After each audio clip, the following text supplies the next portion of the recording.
నిన్న ఏబిఎన్ రాధాకృష్ణ గారు ఒక స్టోరీ రాశారు. సరే, ఒక టీవీ ఒక ఛానల్ కాదు, మొన్ననే మహా టీవీ ఛానల్ మీద దాడులు చేశారు. మళ్ళా ఈ రోజు కేసీఆర్ జాగిరా తెలంగాణ అని చెప్పి ఒక ఎడిటోరియల్ రాస్తే ఏబిఎన్ ఆంధ్రజ్యోతి మీద దాడి చేస్తామని చెప్పి బీఆర్ఎస్ వాళ్ళు అన్నారట. ఇది మంచి పద్ధతి కాదు. దీని ప్రధాన కారణం ఎవరంటే రాష్ట్ర ప్రభుత్వం యొక్క చాతకాంతనం. ఇప్పుడు మహా టీవీ మీద దాడి చేసినప్పుడు ఈ రాష్ట్ర ప్రభుత్వం కఠినంగా వివరిస్తే, ఆ గుండాలను కఠినంగా శిక్షిస్తే ఈ పరిస్థితులు ఉత్పన్నం కావు. ఎందుకు తీసుకోరంటే వీళ్ళు వాళ్ళు ఒకటే, బీఆర్ఎస్ కాంగ్రెస్ ఒకటే. నువ్వు కొట్టినట్టు నేను ఏడ్చినట్టు చేస్తా అనేటువంటి ఆలోచనతో వీళ్ళిద్దరున్నారు. మహా టీవీ మీద దాడి చేసినటువంటి నిందితులను మాత్రంగా రిమాండ్ చేసిండు, ఏదో కథం బెయిలిచ్చి కథం పంపించేది. బెయిలిచ్చే ఆస్కారం కావాలని రాష్ట్ర ప్రభుత్వం ఇచ్చింది. ఆ రోజు కఠినంగా వివరిస్తే ఇలా ఏబిఎన్ మీద దాడి చేస్తాం అనేవాళ్ళు కాదు. ధైర్యంగా మీద దాడి చేస్తామంటే నేను అడుగుతున్నా, ఇప్పటికే మరి రామచంద్రరావు గారు ఆదేశించారు యువమోర్చాలను. ఇలా బీఆర్ఎస్ పార్టీకి ఒక ఛానల్ ఉన్నది.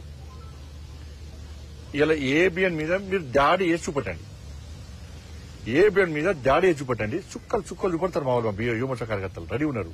మీకు అక్కడక్కడ 10 మంది 20 మంది వస్తారు. మీకు మా వాళ్ళు 100 మంది ఉన్నారు. మా వాళ్ళు 100 మంది ఉన్నారు. ఏబిఎన్ కాదు, ఏ ఛానల్ మీద దాడి చేసే ప్రయత్నం చేసినా బీఆర్ఎస్ లకు భారతీయ జనతా పార్టీ చుక్కలు చూపడుతున్న విషయాన్ని బీఆర్ఎస్ పార్టీ గుర్తుంచుకోండి. నీ గుండాయిజం, నీ అయ్య గుండాయిజం ఈ తెలంగాణ రాష్ట్రంలో నడువు రాసిపెట్టుకోవడం. ఇంకా నీ అయ్య జాగిరి, నీ జాగిరి ఉందని చెప్పి ఉవ్విలుడుతున్నారు. ఇంకా అహంకారంతో మాడుతున్నారు. మొన్న కేసీఆర్ కొడుకు చూస్తే బీజేపీ వాడు, కాంగ్రెస్ వాడు, కాంగ్రెస్ వాళ్ళు పడతారు, మీరు వాళ్ళు కూడా పడతారు. ఇంకొకసారి బీజేపీలను వాడు వీడని వాడితే బిడ్డని కాన్వాయి రోడ్ల మీద ఎదుర్కొంటూ చేస్తాం. బిడ్డ నువ్వు తమాషాలు చేస్తున్నావు బాగా. నీ అయ్యని చూసి నీ బతికేంది, మీ అయ్య బతికేంది, మీ బతికేంది. ఎస్, రాధాకృష్ణ అనేది వాస్తవం. తెలంగాణ ఉద్యమం కంటే ముందు మీ ఆస్తిపాస్తులేంది, నీ కుటుంబ ఆస్తిపాస్తులేంది. 3 తల షర్ట్ వేసుకున్నావు నువ్వు. నీ కుటుంబం అంతా 3 తల షర్టు కింద రబ్బర్ చెప్పులు వేసుకుంటారు. మీరు ఫోటో చూపడతా. ఇవాళ మీ 1000 కోట్ల ఆస్తులు ఎక్కడి నుంచి వచ్చినాయి? 1000 కోట్ల ఆస్తులు ఎక్కడి నుంచి వచ్చినాయి నీకు? నువ్వు కేసీఆర్ కుటుంబం ఎన్ని లాంటి దెబ్బలు తిన్నది తెలంగాణ ఉద్యమంలో? ఎన్ని కేసులున్నా మీ మీద? ఎన్నిసార్లు జైలుకు పోయిన మీరు, మీ కుటుంబం?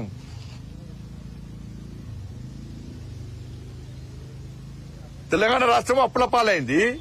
కేసీఆర్ కుటుంబము 1000 కోట్లు సంపాదించారు. ఇవాళ దుబాయ్ లో, మస్కట్ లో, అమెరికాలో మొత్తం పొట్టు వ్యాపారాలు చేస్తున్నారు. ఎక్కడ చేస్తే మీకు పైసలు చెప్పండి? వ్యాపారాలు చేసిరా?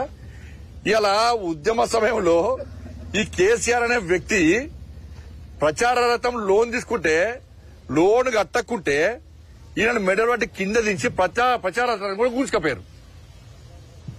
ఈయన లోన్ తీసుకొని వెహికల్ కొనుక్కుంటే, ఫైనాన్స్ పైసలు కట్టకుంటే ఫైనాన్స్ కూడా వచ్చి ఈయన మెడల్ పట్టి దించి ఆయన కారు కూడా గుంజుకపోయారు.